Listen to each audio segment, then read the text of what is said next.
যদি বলা হয় বিআর র্যাঙ্কে গেম প্লে করার জন্য বাংলাদেশের ভিতরে বেস্ট প্লেয়ারকে, তাইলে আসবে আমাদের বানি 444 কিংবা মুন্না 10K ভাই।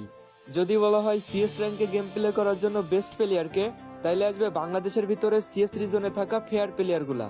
কিন্তু কখনো যদি বলা হয় ফ্রি ফায়ারে কাস্টম ম্যাচের জন্য বেস্ট প্লেয়ারকে, তাইলে কে আসবে জানো? যদি বাইরের সার্ভারের কথা হইতো তাইলে আমি বিটুকে কিংবা হোয়াইট 444 এর নাম বলতাম।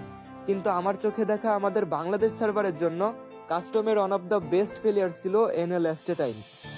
কি ভাই, তোমাদের কি মনে আছে এই লিজেন্ডের কথা? আমি জানি তোমরা অনেকে এই নামটা শুনেছো, কারণ এই এনএল অ্যাস্টেটাইন বেশি ওল্ড প্লেয়ার না। 2022-23 সালে কাস্টম ম্যাচের জন্য আতঙ্ক ছিল এই লিজেন্ড। তোমরা আমারে বলতে পারো যে ভাই কত তো হ্যাকার লেভেলের প্লেয়ার আছে যারা কাস্টমে অনেক ভালো হেডশট মারে, তুমি তাদের নাম না বলে শুধু অ্যাস্টেটাইনের নাম কেন বললা? আসলে ভাই আমি যে কেন অ্যাস্টেটাইনের নাম বললাম, এটা 2022-23 সালে ওনার গেম প্লে দেখা পাবলিক গুলা ছাড়া কেউ বুঝবে না। শুধুমাত্র হেডশট মারলেই কিন্তু ভালো প্লেয়ার হওয়া যায় না।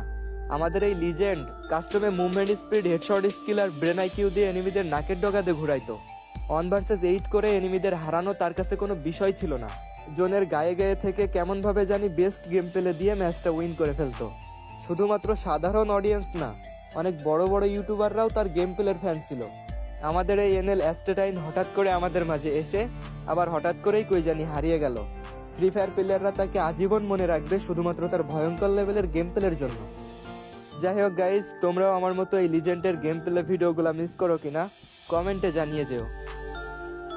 আর হ্যাঁ, তোমরা যারা কোনো ধরনের ঝামেলা ছাড়া হ্যাকার মুক্ত ফ্রেশ ভাবে গেম খেলে ইনকাম করতে চাও, তারা চাইলে জিসান ভাইয়ের ZVY ট্যুরে টুর্নামেন্ট খেলতে পারো। আমি নিজেও এখানে টুর্নামেন্ট খেলি।